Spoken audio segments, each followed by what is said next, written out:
Basic concept in geometry और जो topics हैं आज के लेसन में कवर होंगी वो हैं what is geometry, points, line segment और lines, rays, planes, parallel and perpendicular lines और कुछ प्रैक्टिस क्वेश्चंस।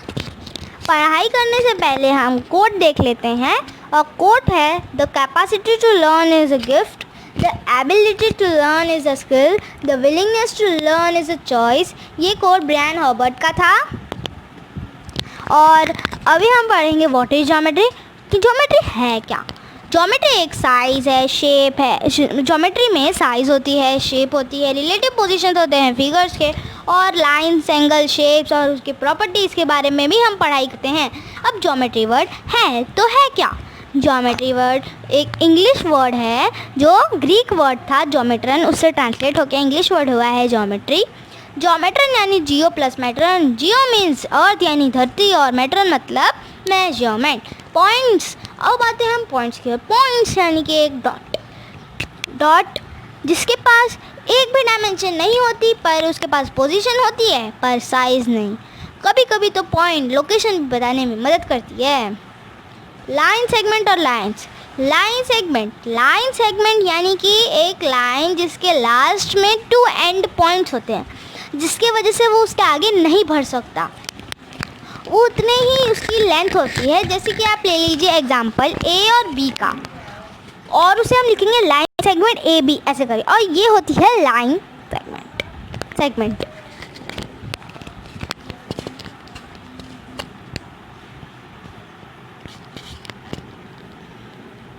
अब हम आते हैं लाइंस की ओर। लाइंस यानी कि एक लाइंस तो स्ट्रेट भी होती है, कर्व भी होती है, जिसके पास एक भी थिकनेस नहीं होती, बस एक डायमेंशन होता है।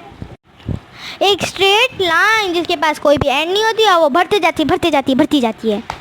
और ये है एक लाइन जो आगे जा सकती है। हमने भले ही उतना बनाया है लेकिन वो आगे तक जा सकती है, जैसे कि मैं दिखा रही हूँ।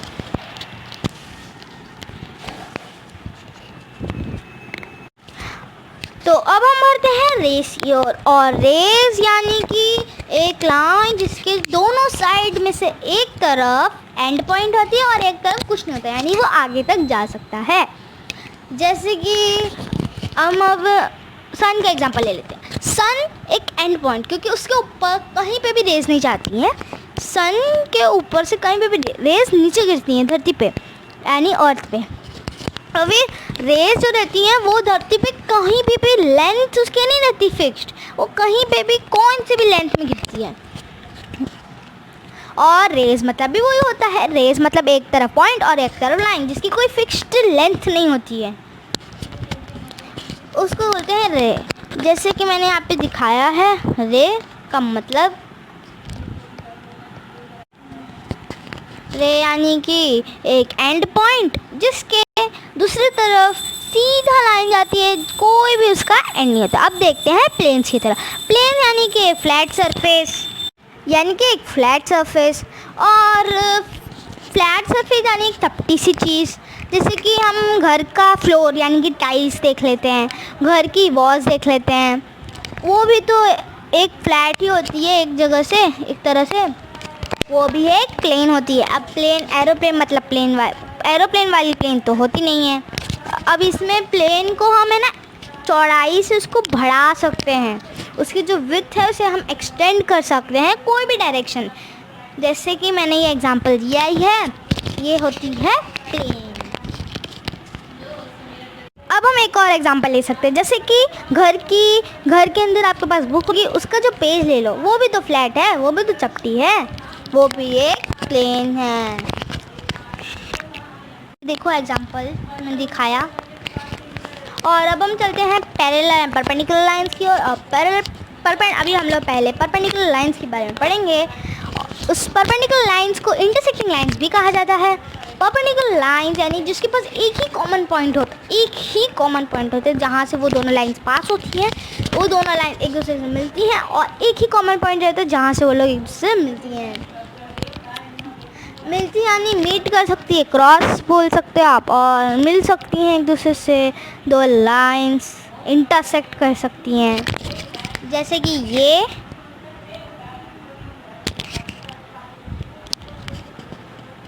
ये एक पैरेलल परपेंडिकुलर लाइन या फिर इंटरसेक्टिंग लाइन है और इसका ये कॉमन पॉइंट है, यहाँ से ये दोनों लाइंस क्रॉस कर रही हैं एक दूसरे से, यही कॉमन पॉइंट से वो लोग एक दूसरे से पास करते हैं। अब हम आते हैं पैरेलल लाइंस की ओर।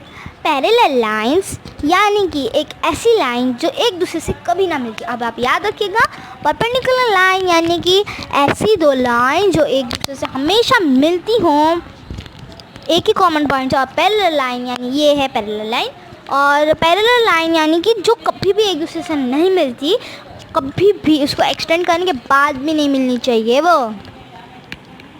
तो ये सब पैरेलल लाइन सब याद रखिएगा। पैरेलल लाइन कभी भी एक दूसरे से मिलेगी कैसे, कॉमन पॉइंट ही नहीं है उसका।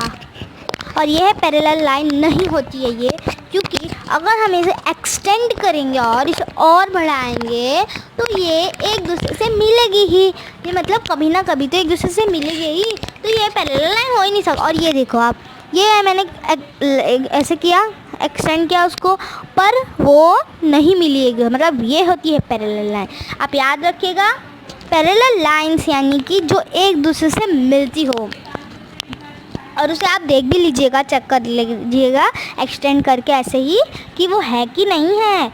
अभी चलते हैं हम प्रैक्टिस क्वेश्चंस की तरफ। प्रैक्टिस क्वेश्चंस में है match the following. Match the following मतलब कि ये जा रहा है आपके स्क्रीन पे। और हाँ, मैंने एक क्विज़ भी दिया है आपको मेरे वीडियो के ऊपर, वो आपको आई तरफ का मिलेगा वाइट बॉक्स में।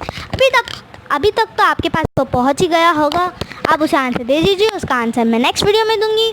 और अभी ये है हमारा लाइन, क्योंकि इसके पास एरोज़ हैं, एंड पॉइंट्स नहीं है जो ये लाइन सेगमेंट हो, एंड पॉइंट्स नहीं है इसके लास्ट में, ये एरो है यानी कि ये लाइन है क्योंकि आगे तक जा सकता है। एरो यानी कि आगे तक जा सकता है वो, और उसको कोई भी रोक नहीं है उसे रुकने की। और सेकंड है हमारा लाइन सेगमेंट, और लाइन सेगमेंट है क्योंकि उसके पास दो एंड पॉइंट्स हैं, जिसकी वजह से उसकी जो लेंथ है, लंबाई है, वो उधर ही रुक जा रही है, और वो है लाइन सेगमेंट। और थर्ड है हमारा रे। लास्ट में एंड पॉइंट नहीं दिया, लेकिन एक साइड पे एरो दिया, मतलब एक साइड पे एंड पॉइंट है ही है। और वो जो ए भी दिया है वो ऐसे लिखेंगे हम लोग उसको मेजर करके। और ये एक रे है क्योंकि एक जगह एंड पॉइंट है और एक जगह एरो है, यानी कि वो आगे तक एक्सटेंड होके जा सकता है। अब हम आते हैं फोर्थ है हमारा प्लेन। आपको बताया था प्लेन यानी कि फ्लैट सरफेस। प्लेन यानी कि फ्लैट सरफेस, जैसे कि घर का फ्लोर या घर का वॉल, और घर में जो बुक रखी होती है उसमें पेज भी बोल सकते हो आप उसको। पेज भी एक फ्लैट होती है, चपटी सी चीज़ होती है, तो यानी कि प्लेन यानी वो। अब प्लेन एरोप्लेन तो होगा नहीं। अब फिफ्थ पे आते हैं। फिफ्थ है हमारा पॉइंट सबको पता है, डॉट है। और सिक्स आते हैं हम परपेंडिकुलर लाइन यानी इंटरसेक्टिंग लाइन की ओर। ये है परपेंडिकुलर लाइन क्योंकि इसका एक ही कॉमन पॉइंट है जिससे वो पास हो रही है, एक ही कॉमन पॉइंट है मैंने आपको दिखाया है जिससे दो लाइंस एक दूसरे से पास, मीट या क्रॉस हो रही हैं या फिर मिल रही हैं, ये भी कह सकते हैं आप। और अब हम आते हैं सेवेंथ यानी कि पैरेलल लाइंस। मैंने आपको पहले ही बताया था, पैरेलल लाइन यानी जो कभी भी एक दूसरे से मिल नहीं सकती, उसे आप कितना भी एक्सटेंड कर लो आप वो कभी भी नहीं मिल सकती, वो होती है पैरेलल लाइंस। अब हमेशा चेक कर लीजिएगा एक बार लिखने के बाद कि वो पैरेलल लाइन है कि नहीं, मेजर कर, क्योंकि अगर आगे जाके वो मिल रही है तो वो पैरेलल लाइन हो ही नहीं सकती। तो ये था हमारा आज का वीडियो। अगर आपको पसंद आया तो लाइक, शेयर और सब्सक्राइब कर दीजिएगा। Keep studying with Anu and keep smiling. Bye bye.